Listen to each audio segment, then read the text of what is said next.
spiritual teacher Ernest Holmes taught a type of affirmative prayer that essentially had 5 steps, and each step of the prayer was in essence a spiritual practice. The first part of the prayer was to recognize that there was a oneness in the universe, that there was a divine force and energy, intelligence, a life, one mind, whatever you wish to call it, that was behind everything. So in a sense it was a recognition of the one life that permeates all that is.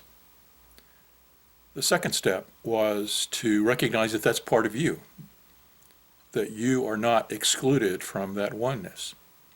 So in a sense, this is taken together. The 2 steps are a type of recognition or experience of non-duality, a recognition that everything is one and that that oneness includes you, that everything that you witness in your consciousness out there is part of you and that you are part of that. And so the non-dual consciousness aspects of spiritual teachings are compilated in the first 2 steps of his affirmative prayer. The prayer, oftentimes when given by Holmes, he would start it by simply saying, there is only one life, and that life is my life right now. And oftentimes he would repeat those over and over. There is only one life, that life is my life right now. Those 2 steps are encased within that statement. If you think about it, you're really acknowledging that everything that we experience in this life is oneness and that it's part of us. Now, Holmes wanted that to be more than a psychological understanding, a mental construct. He also wanted us to feel it because he spoke about the feeling power of prayer. Now, the remaining 3 steps in the prayer process beyond the recognition of the unity of all that is and that you're part of it.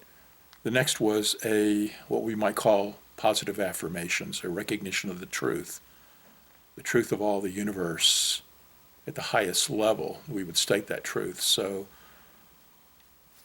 recognize everything is one, that you're part of the oneness, and then from that perspective, state truth with a capital T. Oftentimes, if we don't get into the full state of oneness and recognize our unity with it in the first 2 steps of his prayer, sometimes then our affirmations came from an egoic sense, a lower perspective. And the final 2 stages of the affirmative prayer were to give thanks or to have gratitude for life, gratitude for the process itself, and then to surrender, to release. So, recognition of your oneness, that you're part of the oneness, statement of truth from the highest level, gratitude for all that life provides in its oneness, and then a surrender to the power and presence of the one, a release of the prayer. One of the difficulties we encounter when we're giving spiritual mind treatments or affirmative prayers, or we get into that state, is that we still have our human perspective at play, that we often still want to claim that the highest truth is something that we desire from the human perspective of our limited lives. So one of the great things that we can do and practice to make the affirmative prayer in the sense of non-duality that the prayer calls for is to shift our perspective. So how do we go about shifting our perspective? Well, one little mind exercise I'd like you to do with me for just a moment is to envision those cameras that fly over football screens. You ever seen that sometimes they do a stop motion where they stop and freeze the action from one perspective, and then they twirl the camera in a 360 so that they see it from different angles. And what that does for us is it allows us to see that from one angle we see life in a particular degree, in this case the football game.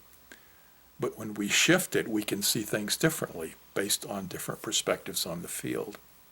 It's just like when they run a replay on a disputed play in a football game, and they run one camera, and it shows that maybe they didn't get the first down, that then they run another camera and it shows they did. They run one camera and it shows the man caught the pass. They show another perspective and it shows that he did.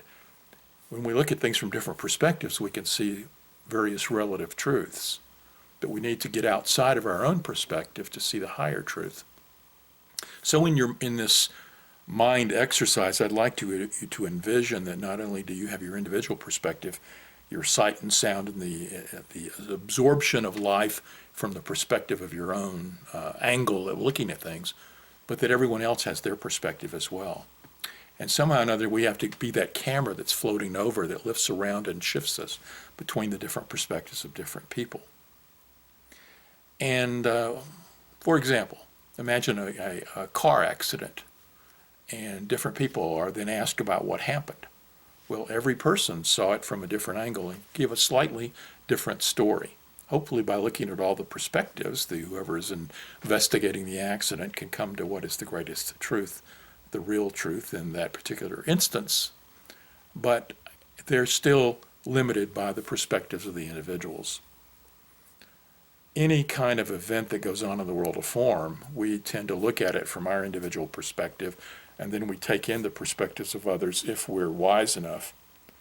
But when we go to something where we say there is only one life and that life is my life, it's calling us not to say that my perspective is the only perspective, but it's calling me to move up into that higher perspective, like the camera floating over the screen and stop motioning and 360 and seeing it from every perspective. So can you imagine in any moment in your life where you could stop and rise above yourself and see things from a higher perspective? And that's what non-duality, or an understanding of non-duality, calls us to do. It calls us to move our perspective to a higher level. You know that we are spiritual beings who are having this human experience, and most of our human experience is immersed in this particular perspective of me as an individual. So Mark walks around and sees his own life from his own perspective. But part of the spiritual path is to move beyond my limited human perspective to that higher perspective, to where we can see things from a greater and greater enhanced level, where we encompass more and more different perspectives. When we can do that and lift ourselves outside of our egoic attachment to how we saw it and how we experienced it, then we can start seeing how the various different perspectives are experienced by other pockets of consciousness on this planet. So, at the ultimate level, at the level of the highest level, the highest perspective of spirit or the absolute, all perspectives are taken into consideration. All perspectives are weighed into the ultimate truth. In a sense, every perspective has its value, and it's serving spirit or God of the infinite to have the widest variety of perspectives. But in our human relative world of form, we see it only from a limited perspective. So again, imagine in your mind's eye that when you experience anything, take the camera floating above you. We can call it a higher mind, we can call it spirit, and allow the camera to shift and see things from different angles and different perspectives. How does that shift how we look at the events of our life? How does it shift what we might call for in affirmative prayer? There is only one life. That life is my life right now. When Holmes says that, he's taking that higher perspective. He's going up to that higher camera angle and looking at things from all different levels of perspective. He's taking it into the realm of spirit, where spirit looks at the worldly events that are occurring in the world of form and in the world of time, which at the true level of spirit, form breaks down and time breaks down. Spirit, the absolute, stands outside of time and form and see things from the highest perspective. Hence, those things that look to us in our limited perspective as right or wrong, from a higher perspective, we see that there is both right and wrong in the moment, and that the both right and wrong are serving the ultimate truth and experience of humanity. Ultimately, all of the experiences that we're moving through are for our greatest and highest growth, to remember the truth of our oneness.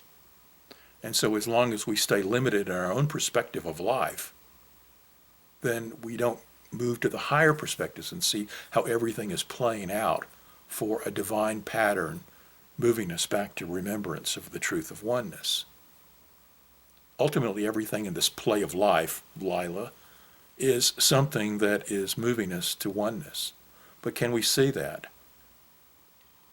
Can we stop in our humanness and shift our perspective? So, a mantra for you, or an opening for your prayers, is to recognize there's only one life, and that life is my life. There's only one life, and that life is my life right now. And when I do that now, I can shift up to this higher perspective and see that this one life has so many perspectives, and that I'm a part of that, then it changes our judgments. It changes what we see as the ultimate truth. It's easy when we look out at the world and want things to occur in a certain way, and we see the conflict that is going on in our planet, the conflict that's going on in our minds, the conflict that's going on in our neighborhoods. When we see the limited, from a limited perspective, all the events that are going on in the relative world, we tend to have judgments about them. But what shifting our perspective to oneness does is it lifts us out of the stories of the human condition. It lifts us out of the events in life. That's not to say that we can't desire a better outcome, that we can't want to use the power of our own thoughts and prayer to shift the consciousness of the oneness to a better outcome for the experience here on planet Earth and in the third dimension. But it does mean that we can let go of our judgments, that we can surrender to the things that are going on.